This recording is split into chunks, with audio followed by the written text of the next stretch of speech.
Find acceleration of block of mass m in both the system both the diagram. ठीक है, सो इस तरह का कुछ अरेंजमेंट गिवन है। First arrangement is this one and second arrangement is this one.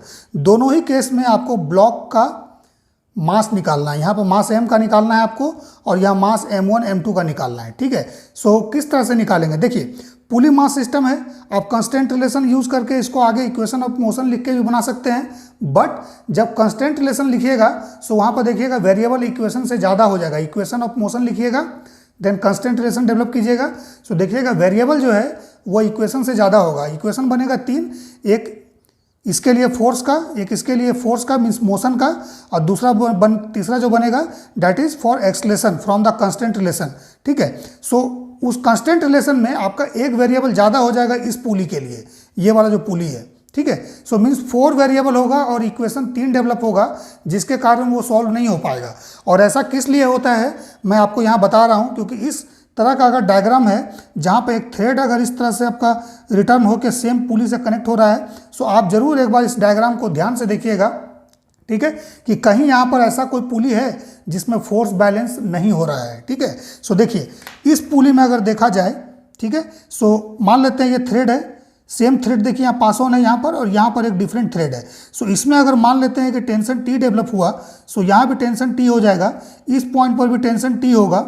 ठीक है, सेम थ्रेड ऐसे पास हो रहा है और इस पॉइंट पर भी टेंशन T होगा। ठीक है, सो इस पुली का टेंशन अगर हम लोग डिफरेंट मान लेते हैं, सॉरी इस थ्रेड का T1 अगर मान लेते हैं, तो इस पुली का अगर फ्री बॉडी डायग्राम देखिएगा, सो देखिए T ऊपर की तरफ है, T ऊपर की तरफ है, T1 नीचे की तरफ है।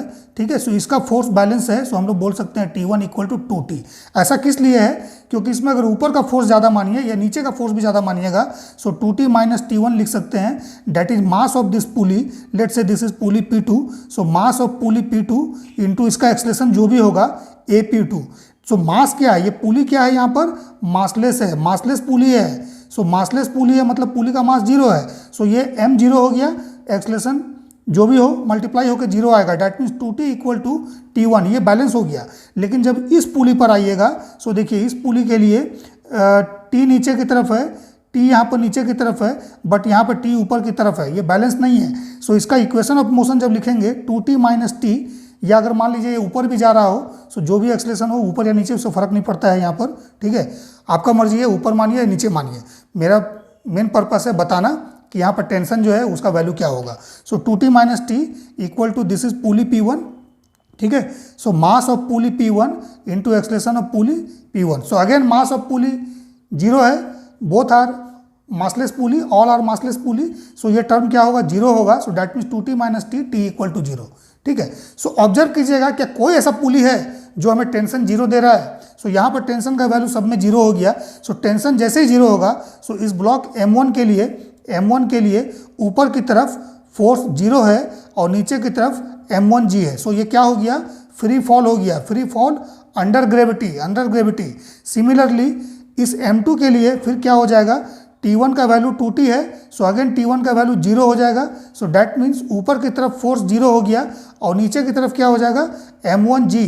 सो डैट मीन्स ये M1G फोर्स के कारण, वेट के कारण ये नीचे की तरफ फॉल होगा, फ्री फॉल होगा अंडर द ग्रेविटी। ठीक है, so both acceleration of both the block means acceleration of M1 equal to acceleration of M2 equal to G होगा। यहाँ पर जहाँ भी ऑप्शन मिले टिक कर दीजिएगा। ठीक है, so it is the case of free fall in pulley mass system. याद रखिएगा पुली मास सिस्टम में ये फ्री फॉल का केस है। सिमिलरली इसमें भी जब ऑब्जर्व कीजिएगा तो ये एक पुली ऐसा है जिसमें T देखिए, अगर इसमें T मानिएगा सब में, सो T इसमें ऊपर की तरफ हो गया, बट यहाँ पर देखिएगा T नीचे की तरफ इस तरह से T है, सेम थ्रेड टर्न होके आया हुआ है। सो इस पुली में T ऊपर की तरफ, अगेन यहाँ T ऊपर की तरफ है, T नीचे की तरफ है।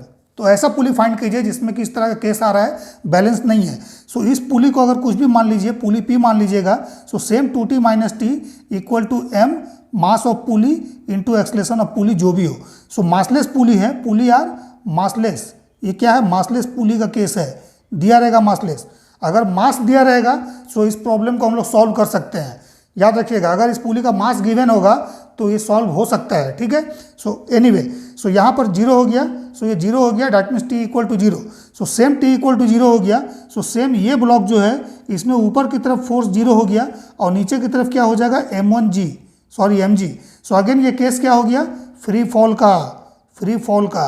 सो बोथ केस में, इसमें भी और इसमें भी ब्लॉक का एक्सलेशन g डाउनवर्ड, g है टुवर्ड्स द ग्रेविटी, ठीक है, और इसमें भी g towards the gravity downward, means free fall होगा सभी block with the acceleration g। Free fall हमने बोल दिया, सो फॉल का मतलब टुवर्ड्स द ग्रेविटी, ठीक है। सो एक्सलेशन सभी का g होगा डाउनवर्ड, ठीक है, एक्सलेशन g डाउनवर्ड, ठीक है। याद रखिएगा इसको, इस तरह का पुली अगर आता है तो इस तरह से सॉल्व करना है।